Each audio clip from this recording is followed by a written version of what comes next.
Estem a 24 de maig. Com diu la data, pel maig cada dia un raig i ara fa un moment ha caigut un xafaguet. Esperarem entre xàfec i xàfec a veure si podem fer una volta per aquesta zona. És la comarca d'Osona. Vic el tenim aquí davant i aquí a darrere, no es veu, bueno, per allà baix. I aquí darrere tenim el bosc dels Encantats, el bosc misteriós que diu que per les nits se senten sorolls estranys. I anem a veure què ens depara aquest bosc. I ara estem a Sant Andreu del Gurb, una església del segle XIV que havia sigut monestir i hospital de campanya de la Guerra dels Carlins. Té bastanta història, tot això. Sentim molts ocells i està tot molt verd perquè no para de fer xàfecs cada dia.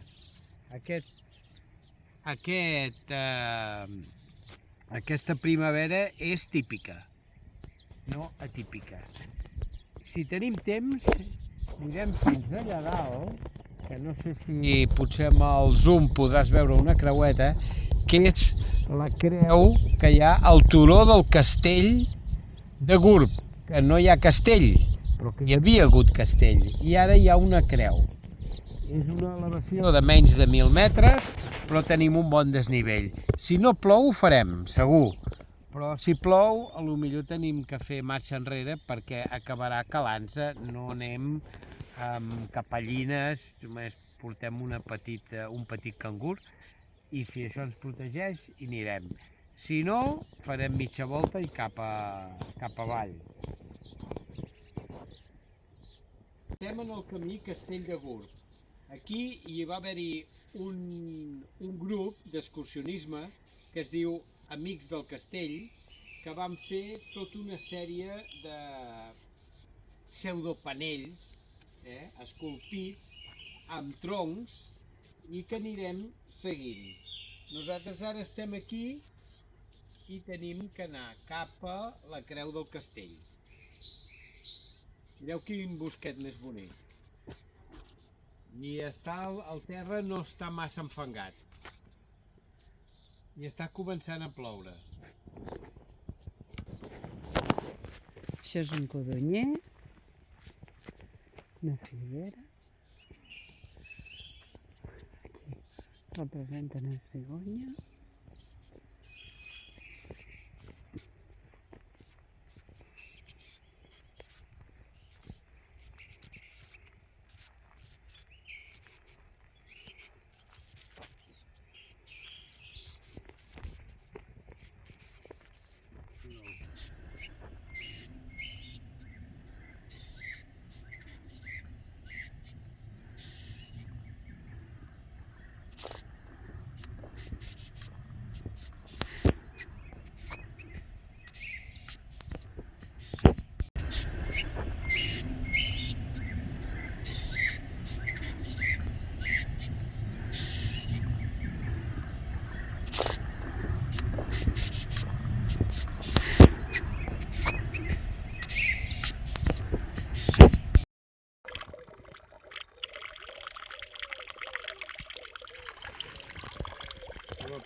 Puc fer el comentari. Com veieu, en aquesta zona hi ha moltes macrogranges de tocinos i això porta molts fems de tocino i lixiviats que traspassen els aqüífers i arriben als rierols. Aquí veieu unes taques marrons, que això és propi dels purins. Si veus aigua un dia no passa res, però no en beguis habitualment per sempre. Mira, aquí hi ha una caixa d'ocells, aquí dalt.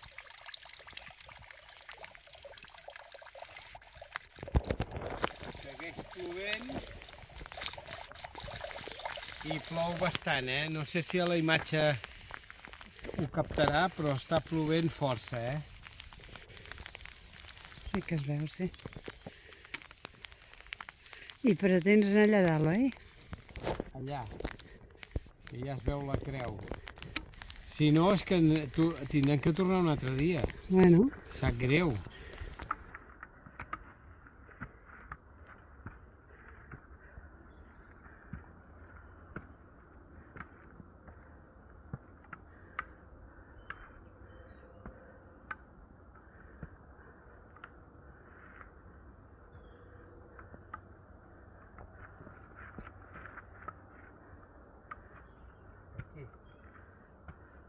Per aquí, per on hi ha una espècie de graons.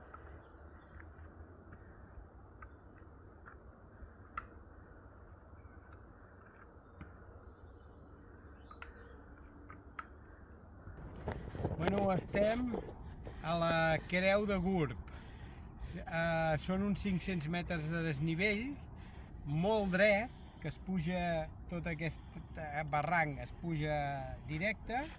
Tenim el cotxe allà baix, a Sant Andreu de Gurb, i des d'aquí, amb un dia clar, o sigui, no avui, es veu tot el Pirineu. Estem parlant de que allà hi ha el Pedraforca, el Tossa d'Alp, el Puigmal, Bastiments, Sau, es veu la Serra del Far, la Serra de Fontfreda, el Serrat dels Lladres, Sant Salvador, Muntanyola. Bueno, es veu tot Catalunya des d'aquí, gairebé, perquè és una petita elevació que veus a 360 graus.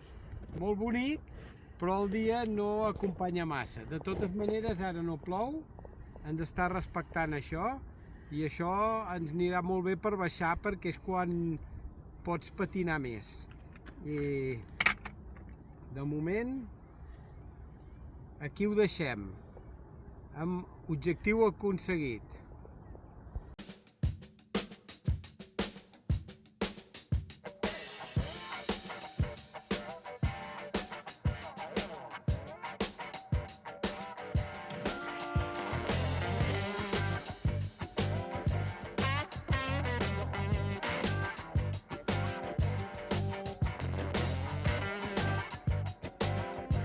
Bueno, ara hem tingut una mica de percans, només cal veure l'Eulàlia com va de fang.